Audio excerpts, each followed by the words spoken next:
Nous sommes en 2022 lorsque les forces armées russes prennent le contrôle de la centrale hydroélectrique de Kakhovka ainsi que de son barrage sur le Dnipro le 24 février 2022.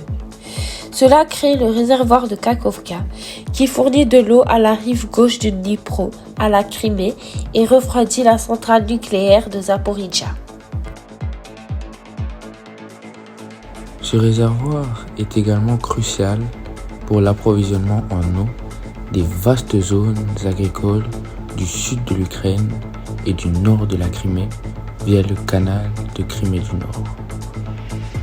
Le 21 octobre 2022, le président ukrainien Volodymyr Zelensky accuse les forces russes d'avoir placé des explosifs à l'intérieur du barrage. Le 31 octobre 2022, l'Ukraine aurait intercepté des missiles russes visant le barrage.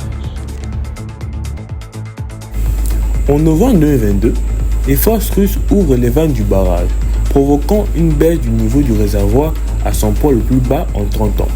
L'un des objectifs des Russes était d'inonder la région au sud du barrage pour empêcher les troupes ukrainiennes de traverser le Dnipro. Ce niveau bas est maintenu durant les mois suivants, jusqu'à ce que le gouvernement ukrainien parvienne à le relever grâce à un autre réservoir situé en amont. Le matin du 6 juin 2023, une explosion a eu lieu à l'intérieur des structures du barrage. L'explosion aurait été causée par des mines. Ce jour-là, les deux parties s'accusent mutuellement de la destruction. La section centrale du barrage est détruite, entraînant de multiples inondations en aval. Joseph Borrell, chef de la diplomatie de l'UE, déclare que le barrage n'a pas été bombardé, mais a été détruit par des explosifs placés dans des zones où se trouvent les turbines sous contrôle russe. Tout indique que si la destruction s'est produite dans une zone contrôlée par les Russes, il est peu probable que d'autres soient responsables. Le barrage de Kakhovka est situé à 150 km de la ville de Zaporijia, actuellement occupée par les Russes. Sa destruction engendre un nouveau danger pour la centrale nucléaire. Les dommages causés au barrage impactent l'agriculture et l'élevage, entraînant une crise humanitaire. Lors de l'explosion, une immense quantité d'eau s'est déversée rapidement vers la ville de Kherson, inondant plus alors de 600 km². Environ 40 000 personnes ont dû quitter la région.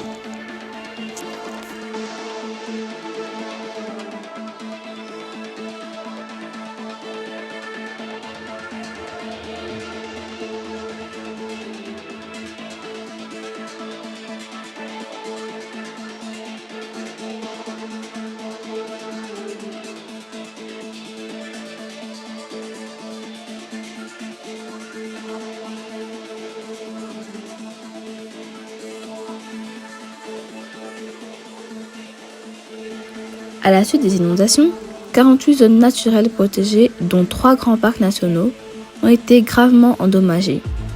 L'eau a été contaminée par près de 150 tonnes d'huile de moteur et d'autres déchets. Le président Zelensky a qualifié cette situation de l'une des pires catastrophes environnementales causées par l'homme en Europe.